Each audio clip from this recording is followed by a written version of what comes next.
Because the historicity of Jesus, that's the technical term, the fact that he was a real historical figure, is of central importance to Christianity. I mean, I like the myths. I like legends that carry a spiritual truth. I like poetry that conveys timeless spiritual insights.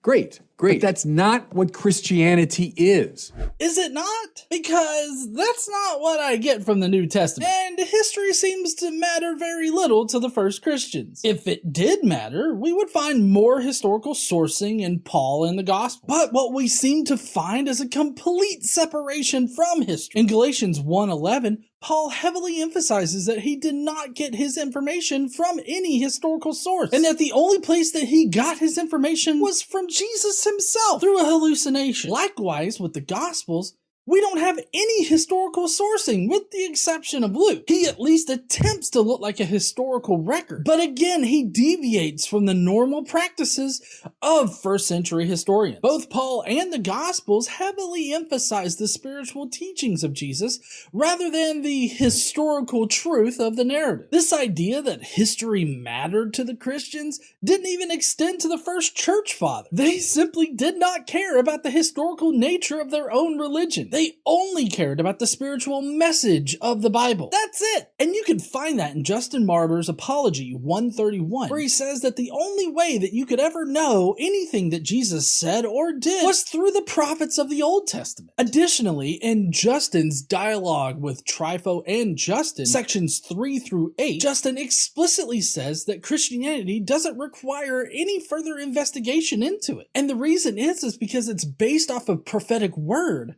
and not history. So it kind of seems like the good bishop is just simply wrong on this point.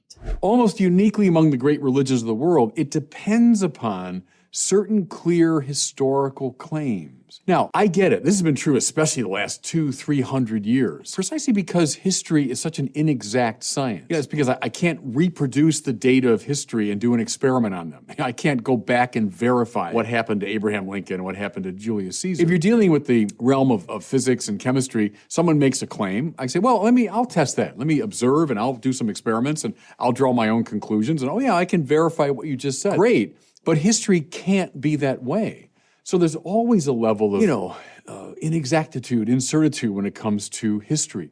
Well, true, but it's a bit of an equivalence fallacy if you compare history to hard science. We already know that we can't reproduce past events. What we are looking to do is to apply good historical criteria to the evidence so that we can come to the most likely conclusion. And you can test those methods. In fact, they've already been tested. And the problem with New Testament studies is that they, one, don't have good criteria, and two, they unequally apply this criteria between religious and non-religious topics. They are also bound by dogma and statements of faith to believe in ridiculous things. Like the idea that the first century Christians were concerned with being historically correct. That idea is so counter to the evidence that we have, you literally have to ignore all the evidence in order to hold on to that position. And the only reason to do that in this context is dogma or statements of faith. Well, this fact has led some Christians, both Protestant and Catholic over the centuries, to say,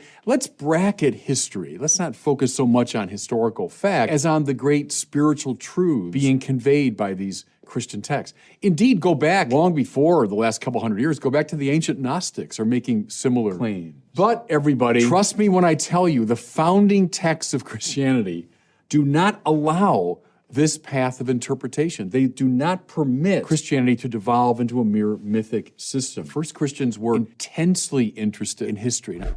No, they weren't. All the early church fathers that we have records for were not concerned with the historical accuracy of Christianity. I explained before how Justin Martyr really wasn't all that concerned with the historical nature of Christianity, and the same could be said for all the other church fathers, like Tatian, Aristides, and Athenagoras. None of them cared about Christian history. Also, if the gospel writers cared all that much about history, they wouldn't have such wildly different narratives. They also wouldn't have had to copy each other. And if Paul was all that concerned about history, why did he make every effort to denounce any connection between his information and human sources. These are very uncomfortable facts and questions for anybody that's controlled by religious dogma. You end up having to ignore evidence that we have, words that are literally written on the page, in order to make the argument that they were concerned about history. They were convinced something had happened. They weren't trading again in timeless spiritual truth that any